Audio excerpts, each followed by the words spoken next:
I'm so excited, Jonathan, to talk to you about the beautiful music you have out now. It's part one of an album, and I know often people just describe your music as pop, which is kind of a little box to put you in, but how Hmm. do you describe the music you make? It's funny because I understand why they would call it pop because of maybe the structure of the songs, how they're structured.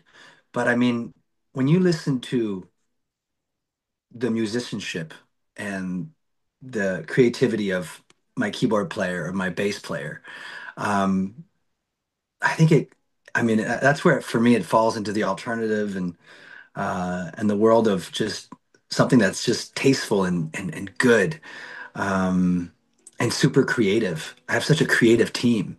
Um, I love them. And like for this album, we did this one like just as a band in this little studio, and it was the first time that I actually had the whole band together in one place doing this live off the floor. Because over the last couple of years, I've been doing these YouTube videos and these one take videos of these songs that are produced songs, and we make them more acoustic and we make them have this real feel to them. Pretty much what we're doing live when we go out on tour.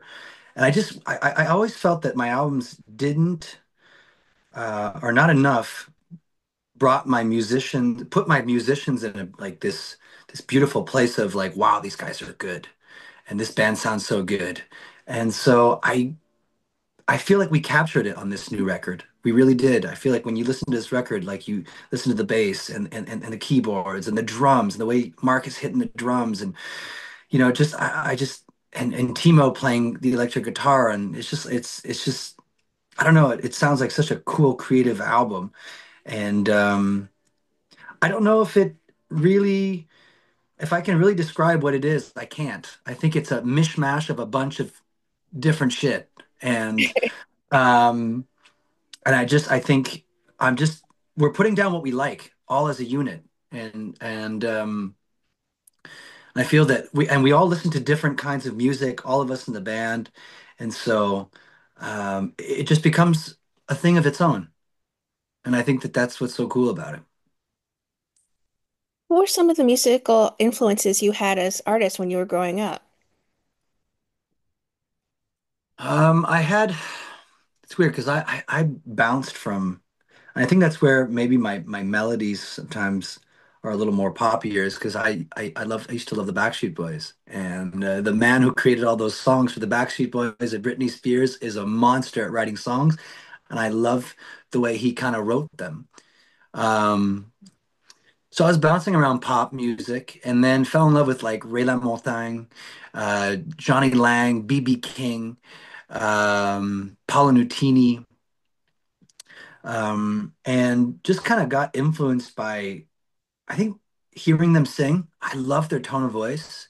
And so me trying to kind of copy all these people's voices and not being able to, and then just finding my own through the whole process. Um, it was awesome. And then slowly kind of stopped listening to music and then kind of fell into this world where I was just kind of creating all the time and didn't want to listen to anything. Um, so I wasn't influenced by anything. Um, and I think that's why my music is kind of a little bit weird sometimes, where it's like you're not sure if it's like what it is. And I think I think that becomes super cool. So yeah, those guys. You have a number of songs out for this album, but Waiting for a Call, the lyric video came out recently, and I think it's just the song is beautiful and it resonates so well. What kind of fan response have you been receiving to this track? It's been beautiful. Fans are, I think they love the intensity of those kinds of videos. Like Keep Me Alive, Lost, this one. There's such an intensity. I think people love to see me sing with a lot of passion, and we go hard. We go hard on it, and just, I mean, again, going back to the black and white too. I think people really love that. That was something we did for the Keep Me Alive video. So I thought that was really cool to go back to that and kind of tease that. Um, I kept kind of an urban feel to it. I mean, the whole album is not urban feeling. The Life Distortions album, the one before, was a little more urban, had some like hip hop beats to it. This one kind of has that a little bit, but it's different enough from the old record, and I feel like it just I don't know, it's a great song. I love that song. And that that's my blues. That's the BB King, Johnny Lang that came out for that song. It's off of the album Symphony of Doubts. Where does that title come from? I have a symphony of doubts. I got so many doubts, and one day you think you have it all figured out, especially in just as a musician and being a professional musician and touring and being in this business. You think at one point that it's going to be easy and you're going to be able to float and just do your own thing, and you're not going to have money issues or selling ticket issues, and then it's all bullshit. It's a fucking grind from A to Z, and it'll always be. So you have to love what you do. And I think Symphony of Doubts, just accepting the doubts, just letting it be that there are going to be good and bad moments in this on this journey, and I just have to accept it and just be grateful that I'm actually because I sometimes I forget how cool this is that I'm doing this for a living. I forget it. And I take it for granted sometimes. And when I get my ass kicked by something in my life, I always realize, like, "Ah, man, thank God I have music to express myself and to go out on tour and to meet a bunch of people and do good in the world that way. Give a little bit of me to help this world be a better fucking place." The songwriting you do is just outstanding. The lyrics you craft are just Thank beautiful. you. A particular process you have for when you do craft your song lyrics? Do you find the lyrics and then you find a beat that goes with it, maybe a little earworm, and then you note it down, voice notes, or is there no way that you always write a song? Thank you. Uh,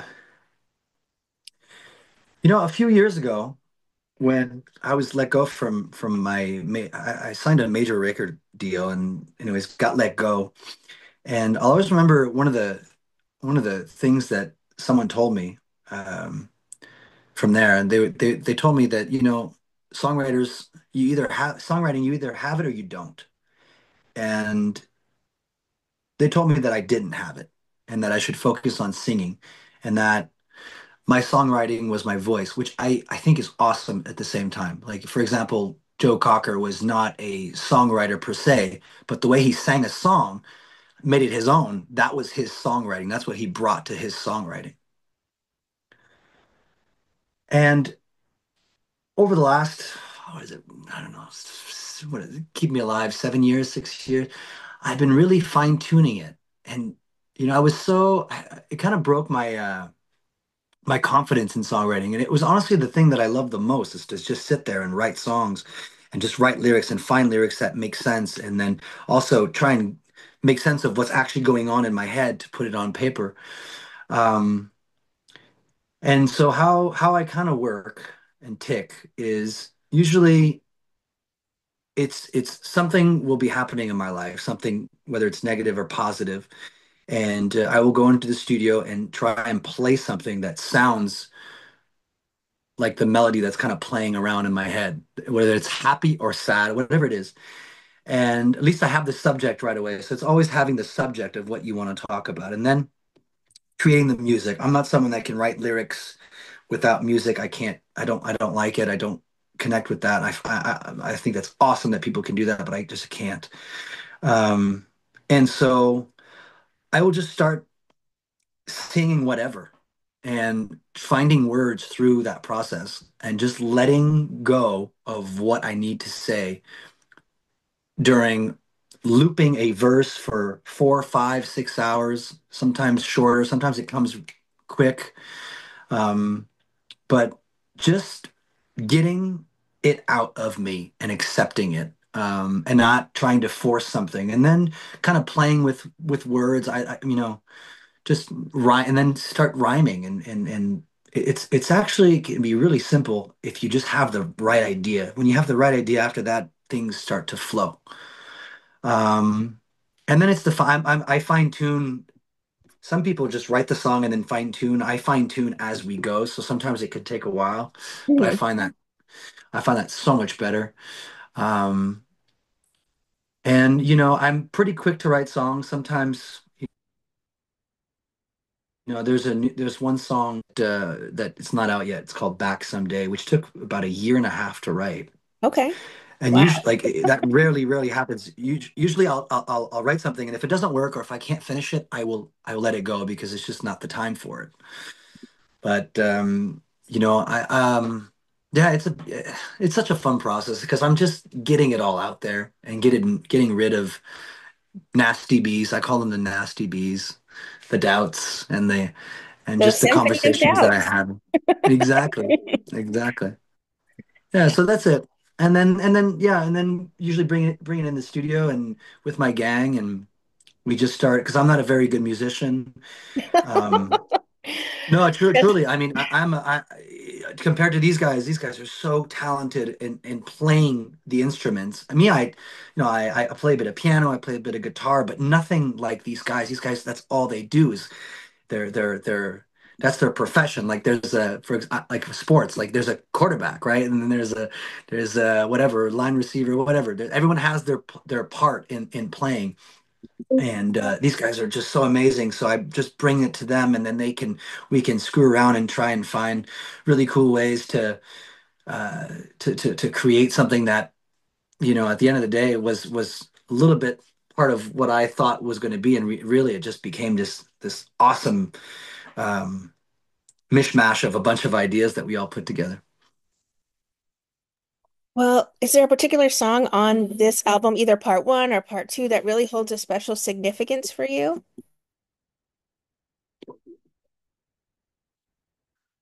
I mean, Back Someday is really special. It's you haven't heard it yet, but I was going through a really difficult time with my wife, and we've been together for about 8 years, and we almost called it quits. And I was writing the song. I started writing the song if that would happen, and then all of a sudden it actually started happening. So, and then it actually came out in a it started to just become a really beautiful thing towards the tail end because we realized so much stuff and being with someone for so long, there's always like this fine tuning that you have to do, which we did, and I'm so glad that we fought through it, and I think we became better human beings in the process and better lovers and partners and friends, and so that song is really special. Back Someday. And I think you'll really love it and you'll understand those lyrics once you hear them.